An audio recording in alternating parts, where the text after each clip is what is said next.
안녕하세요. 캘리포니아 변호사 차변입니다.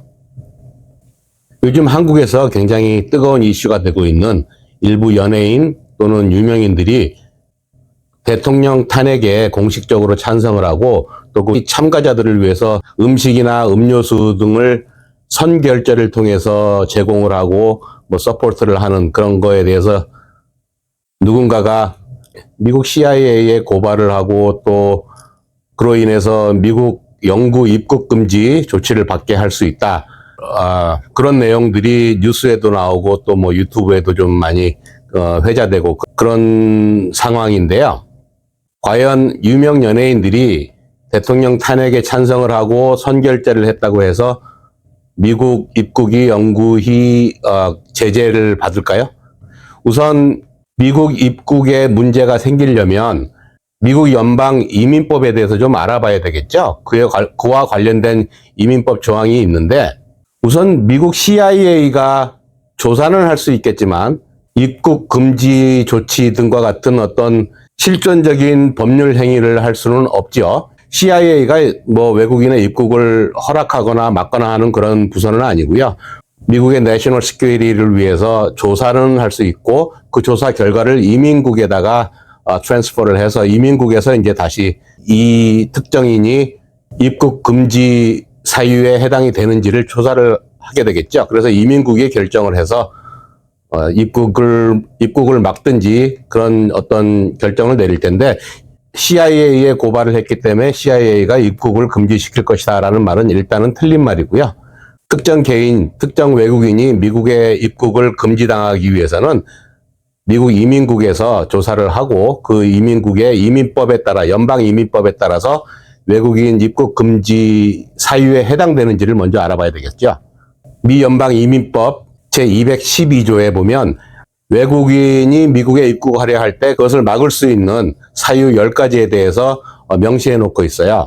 10가지 중에 우선 첫 번째가 뭐냐면 health related grounds, 그러니까 건강 관련이죠. 심각한 건강상의 문제가 있는 경우에는 이민국에서 미국 입국을 금지시킬 수 있다. 그 다음에 두 번째가 criminal, 그러니까 범죄 사실이 있는, 전과가 있는 그런 외국인은 또 입국 금지를 시킬 수 있고, 세 번째 national security and related grounds, 그러니까 이거는 국가 안보에 관련돼서 문제가 있는 사람들, 그런 사람들은 미국 정부에서 입국을 금지시킬 수 있죠. 네 번째가 public charge, 이거 financial issue인데요. 이 사람을 입국시킴으로써 국가 재정에 심각한 부담이 온다. 그러면 그것도 입국 금지를 시킬 수 있어요.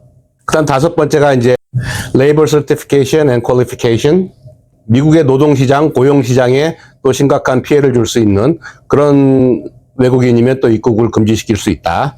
여섯 번째, illegal entrance, 그 다음에 immigration law violation 전과가 있는 사람, 과거에 이민법을 위반했거나 그러니까 불법 체류도 포함되겠죠. 불법 체류, 미입국, 그 다음에 overstay 이런 것들 전부 다 포함이 될 수 있다. 그러니까 이민법을 위반한 경력이 있는 사람은 또 입국이 금지가 될 수 있어요.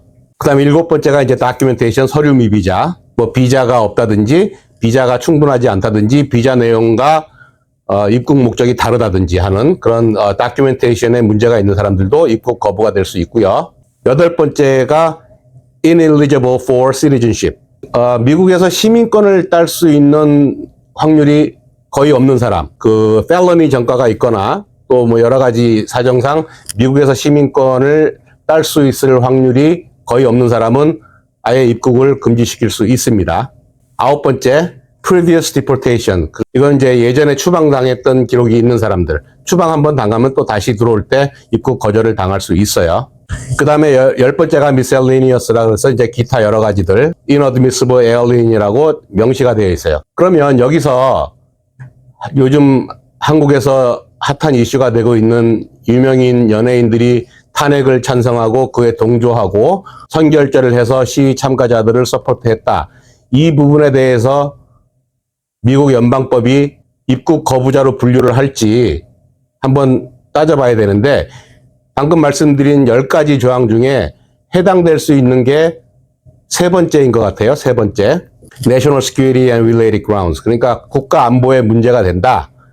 국가 정치 경제 안보상 미국 이익에 큰 해를 끼칠 수 있는 그런 이슈가 있다라고 판단되면 입국 거부를 할 수가 있다 그건데, 미국 연방 이민법에 보면 이 3번에 대해서 구체적으로 설명한 게 이 외교 정책에서 어떤 특정 개인이 미국에 입국해서 하는 어떤 제한된 행동 양식들이 미국의 외교 정책에 심각한 피해를 줄 수 있다라고 미국 국무장관이 판단할 수 있는 경우, 그때 입국을 금지할 수 있다라고 되어 있는데요. 여기서 한국의 탄핵에 찬성을 하고 시위자들에게 서포트를 해줬다. 이게 미국의 어떤 정치 외교에 큰 타격을 줄 수 있는가? 보편적으로 그러한 한국에서의 행동이 이 사람이 미국의 이 한미 동맹이나 또는 미국 민주주의 발전에 크게 저해가 될 수 있다. 또는 미국의 어떤 외국과의 정치적인 외교적인 어떤 문제에 큰 걸림돌이 될 수 있다라고 판단하기는 조금 무리가 있겠죠. 그래서 유명 연예인이나 또는 유명인들이 탄핵에 개인적인 생각으로 탄핵에 찬성을 하고 그 서포트를 해주고 하는 그러한 행동들이 미국의 입국을 거절당할 만한 그런 특별한 사안이다라고 보기는 어려울 것 같습니다. 하지만 만약에 그 특정한 사람이 자기 SNS 게시물에 극도의 반미주의를 표방한다든지 또는 한국과 미국의 어떤 동맹 자체를 부정을 하고 거기에 반대를 하는 그런 행동들을 과거에 해왔고 앞으로도 할 가능성이 있다라고 판단되면 입국이 거절될 수가 있어요. 하지만 한국에 지금 현재 일어나고 있는 어떤 탄핵 관련된 어떤 그런 이슈에 대해서 찬성을 하고 시위에 참가를 하고 또는 시위 참가자를 서포트한다는 그 이유만으로 미국 입국이 거부된다라고 보기는 어렵습니다. 오늘 영상도 끝까지 시청해 주셔서 대단히 감사합니다. 도움이 되셨다면 구독, 좋아요, 댓글 남겨주시면 다음 영상 만드는 데 큰 도움이 되겠습니다. 감사합니다.